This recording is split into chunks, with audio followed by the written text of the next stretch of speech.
தமிழர் எடப்பாடியார் ஐயா அவர்கள் தேர்தலில் கொடுத்துள்ளார். அனைத்து குடும்ப அட்டைதாரருக்கும் ரூபாய் 2000 வரவேற்க இந்த விஷயம் சென்ற விடியா அரசு 1000 ரூபாய் தரேன்னாங்க. ஆனா தரும்போது சொல்லல, திட்டத்தை அறிவிக்கும் போது தான் தகுதி உள்ளவங்களுக்கு தரேன்னு சொன்னாரு. இப்ப புரட்சி தமிழர் எடப்பாடியார் அனைத்து குடும்ப அட்டைதாரர்களும் தரேன்னு சொல்லிக்கிறாரு. நிச்சயமா அவர் அதை நிறைவேற்றுவாரு. ஜல்லிக்கட்டுல உயிரிழந்தா அவங்களுக்கு 10 லட்ச ரூபா தரேன்னு சொல்லியிருக்காரு.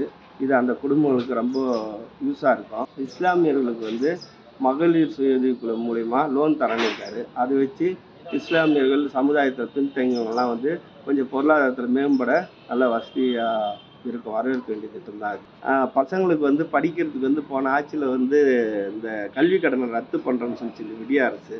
ஆனால் பண்ணவே இல்லை. இப்போ எடப்பாடியார் அதை தள்ளுபடி பண்ணணும்னு சொல்லியிருக்காரு.